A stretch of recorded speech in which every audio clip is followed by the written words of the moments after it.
Let me be very clear. The scenes of chaos at the Capitol do not reflect a true America, do not represent who we are. Are you sure about that, Joe? An armed standoff? White male entitlement? Conspiracy theories? Sounds pretty American to me.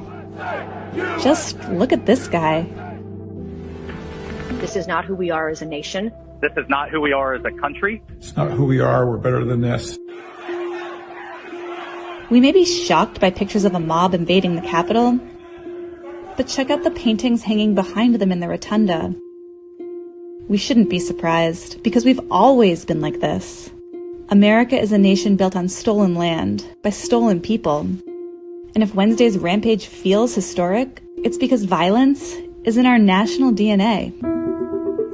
A mob raised a whole block in Philadelphia because they didn't like, you guessed it, the election result. And after Lincoln was elected, the South launched a civil war rather than accept peaceful transfer of power. Those Americans dreamed this flag would fly in the halls of the Capitol, but it never did, until now. They don't get to steal it from us. They don't get to tell us we didn't see what we saw. Taking up arms when you lose an election? That's American tradition. I look to history, to the precedent of the 1876 election, the Hayes-Tilden election where... Glad you remember that one, Ted. That was when Black Americans were subjected to a century of Jim Crow terror, a trade-off for electoral peace. An hour after your speech on Wednesday, while you cowered inside, they hung a noose outside the Capitol. And Black people cleaning up the mess? That's another all-American tradition. This is where centuries of white entitlement leads. Oh, there we go. Storm the Capitol and meet hardly any resistance. A cop is not a threat. He's a photo opportunity. And instead of a jail cell, you toast your criminality in a hotel lobby. We are watching an attempt at a bloodless coup in the United States. Closest thing that I can think of that this reminds me of is the time I spent in Iraq in 2007 and 2008. These aren't foreign insurgents. They are us. They shop at Walmart. They watch the Super Bowl.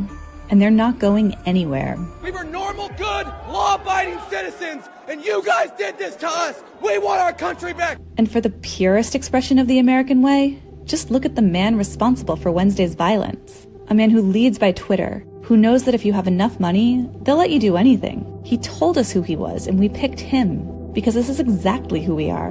And after this, we're going to walk down, and I'll be there with you. We're going to walk down. America, land of the snake oil salesman. Let me be very clear. The scenes of chaos at the Capitol do not reflect a true America. No, Joe. This was a perfect distillation of everything America is and has always been. Your platitudes spin a fantasy as absurd as QAnon, that repeating, "this is not who we are," will somehow make it true. Of course, this isn't everything we are. The 82-year-old hands that used to pick somebody else's cotton went to the polls and picked her youngest son to be a United States Senator. Just hours before the violence began, Georgia elected its first Black senator. But we can only realize our strength if we stop whitewashing our sins.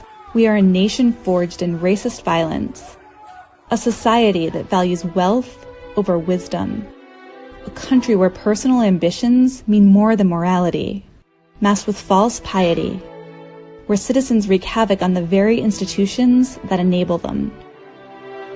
And get the t-shirt too. This is the United States of America.